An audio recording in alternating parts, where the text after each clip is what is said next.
Must have done something good. A Stardew Valley fanfiction, written by Amin Not Nafid, also known as Gwynafid, for On Wings of Valor, and read by Read with Determination. If you enjoy this story, then be sure to check out the author's other works and give them lots of love for letting me read this. Also, be sure to check out my other audios and podfics and give me suggestions on what you'd like to hear. In the meantime, thank you very much. Now, enjoy. Summary. Penny teaches Maru how to dance the Landler. Maru tries, and fails, to not be completely in love with Penny.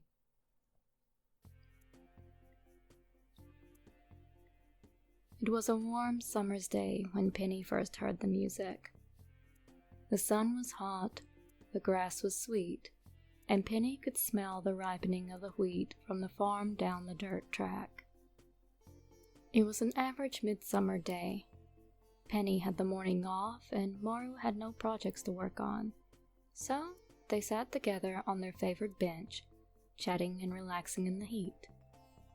Maru was practically melting into the bench, freckles and dark skin browning under the sun, a pair of black sunglasses perched on her nose. Penny was busy rubbing another layer of SPF 50 sunscreen on her rapidly reddening skin. Damn her red hair jeans! When the tinkling of the music caught her ear, making her pause. The music was familiar somehow, like she had heard it before. The babbling of the blue river does not distort it, but rather complement it, and Penny peered around, trying to locate its source. "Can you hear that?" she asked Maru. Maru, who had been deeply thinking about nothing at all, blinked and frowned, straining to hear whatever it was Penny was listening to.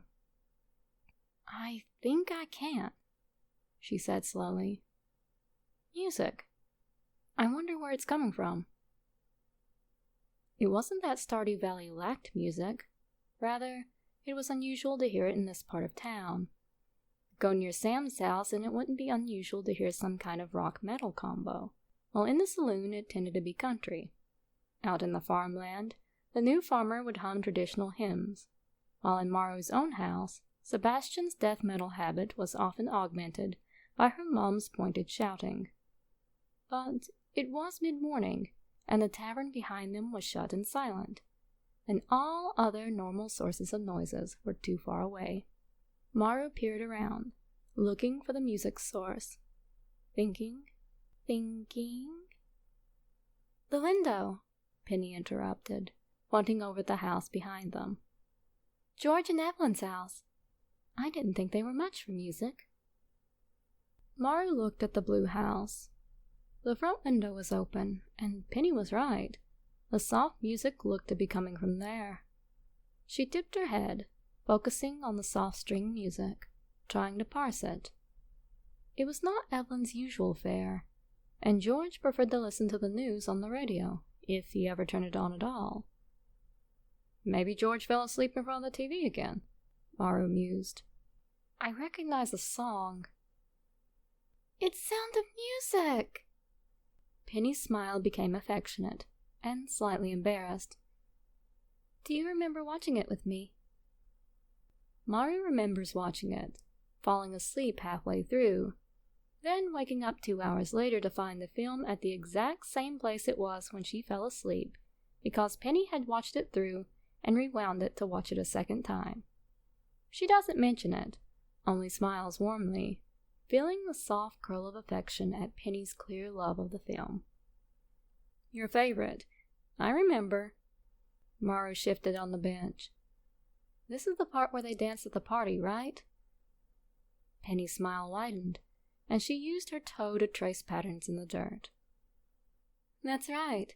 The Landler. When I was 7, I insisted on dancing around the house, learning the entire thing. Well, that was when we had a house, not the... you know." She looked down at her feet, her face crimson.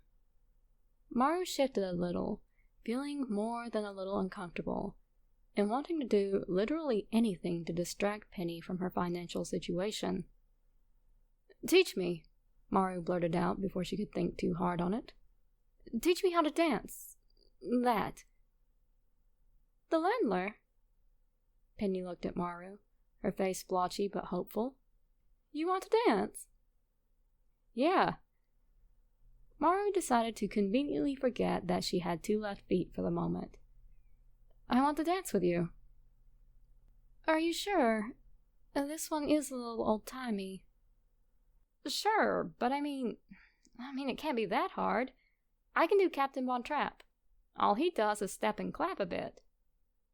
He does more than that. Penny rolls her eyes, but her tone was teasing. Come on, before the song ends. Penny pulled her up to her feet, and Maru grinned, savoring the feel of Penny's soft hands in hers. The gentle music filtered through the air as Penny began her teaching, gentle hands laying on Maru's hands in just the right place, gentle voice telling her where to put her hands, how to spin her, when to do that weird kick step, and giggling when Maru threatened to do a kick line instead. But even when Maru was uncertain, or just plain being cheeky, Penny was patient and kind, and affectionate too, her fingers tracing touches along her sensitive inner wrist, face soft and compelling, and palms dragging along Maru's waist as if she hated to let her go. The dance was old-timey, but when Penny turned them both into intricate twists and turns, Maru could not help but feel her stomach flip each time they passed close. Each time, Penny's eyes were on her. Honestly, Maru would have fallen in love with her right there and then, just like the captain of Maria, had she not already been in love with her at this point. Maru had not seen Penny so completely in her element as she was now, spinning and laughing, stepping in time to the beat as the summer sun warmed the dirt beneath her feet. The flutter in Maru's heart made her feel light and floaty, as if she was dancing on air, and the sweet scent of Penny's perfume was dizzying in its intensity. They danced together, laughing, smiling, even as the music ended, turning and touching to the sound of the brook and the distant summer waves. As they came close again, Maru chanced her luck and pressed a kiss to Penny's lips. And Penny didn't refuse it or shy away, as Maru had feared, but hummed fondly as they pulled away for another round of the dance. After a few minutes, as the town around them busied in the run up to lunchtime, Penny drew the dance to a close. Gently, she traced her fingers along Maru's jaw and leant up on tiptoes to kiss her again, her mouth as sweet as beignets. Maru held her gently, hands curved on Penny's delicate hips, not wanting to hold her any tighter for fear the dream would crumble in her hands. If I knew dancing with you would be like this, Maru murmured softly as they parted, I would have asked you to the spring dance yonks ago. You still can, Penny laughed. There's always next year. Maru smiled and nuzzled her nose. Always. But until then. With a bright smile, Maru twirled her off again, and Penny's giggle was warmer and sweeter than the midsummer around them.